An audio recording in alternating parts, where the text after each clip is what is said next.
Sa herë që nuk kemi dinamika të forta në shtëpi, është një deklaratë e xhestit që do të dalë nga shtëpia, ajo që ndes rrjetet sociale. Kështu ka ndodhur këto 2 ditë, ku të gjithë janë të shqetësuar se mos xhesti del nga shtëpia, por nuk ka se si një lojtar si ai, pasi ai ka treguar që ka një qetësi, ka energji për të bërë, nuk e di edhe sa muaj Big Brother, të dalë nga ajo shtëpi pa marrë çmimin e parë. Sigurisht që ai ka një strategji pse e thot këtë. E strategjia e tij është në lidhje me Eglin.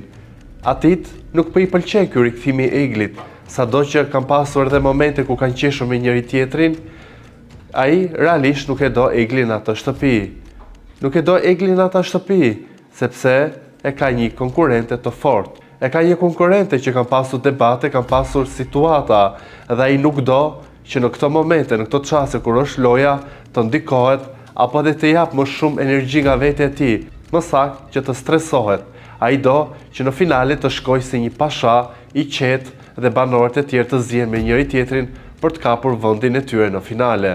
Ai e ka treguar në shumë herë që nuk e do Eglin aty, edhe pse i shkon nga pas, le të themi është kthyer tani xhesi si një lloj përndjekësi për Eglin, i ka thënë që ta mbylli gojën dhe të mos flas shumë. Pra xhesti nuk do njerëz që flasin shumë, ai do vetëm xheste, do hajgare, siç është së fundmi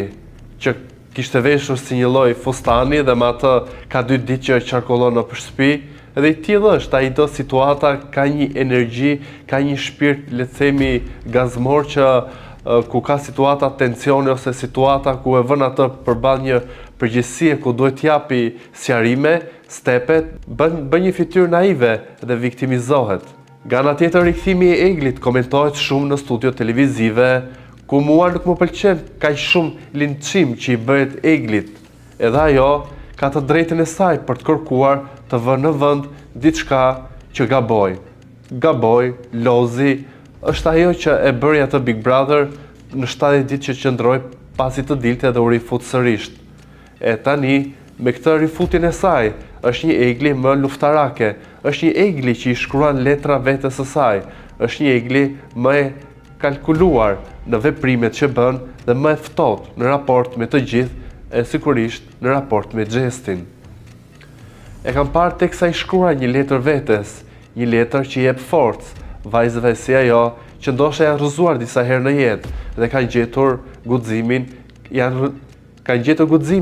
e kanë mbledhur veten, kanë mbledhur çdo copës që e kanë shkatruar të tjerët dhe kanë ndërtuar veten e tyre për të disatën herë për të luftuar dhe për të rijetuar këtë jetë.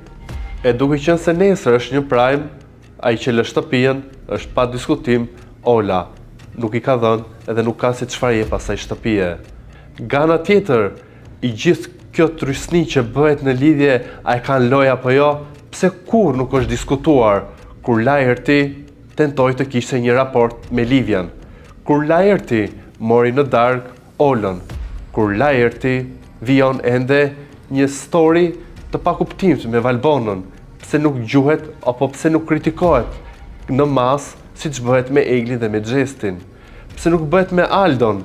që nuk i doli shpirti derisa gjeti Rizartën për të pasur një lidhje që as lidhje nuk e kanë më,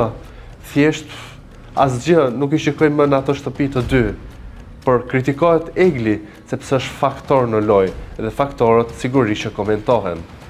Nga ana tjetër, një veprim që nuk më ka pëlqyer është sërish me Rozanën, me sa duket ajo ka çliruar dorën e saj kundrejt Loredanës, siç ndodhi edhe mëngjesin e sotëm kur Loredana i shkoi tek koka e krevatit dhe ajo e goditi me dorë. Nuk është rasti i parë që Rozana tregon një lloj agresiviteti konkretisht me Lorin.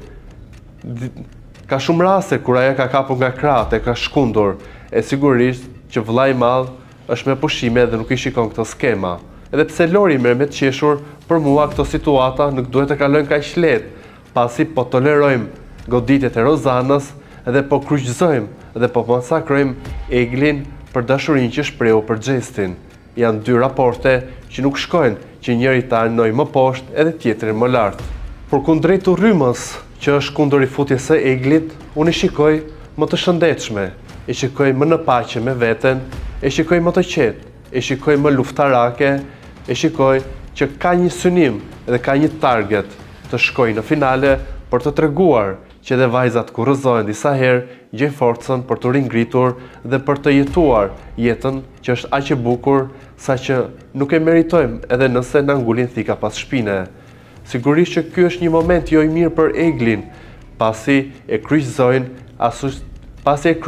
edhe ata brenda shtëpisë, sa çdo ditë i thojnë ishe me pushime dhe erdhe në shtëpi. Por nëse flasim për pushime dhe për dalje nga shtëpia, shumë herë janë hedhur pikpyetje nëse banorë si Rozana, Gerta, Laerti apo të tjerë takojnë apo dalin nga ajo shtëpi. Pra, jo të gjithë janë të vërtetë në atë shtëpi,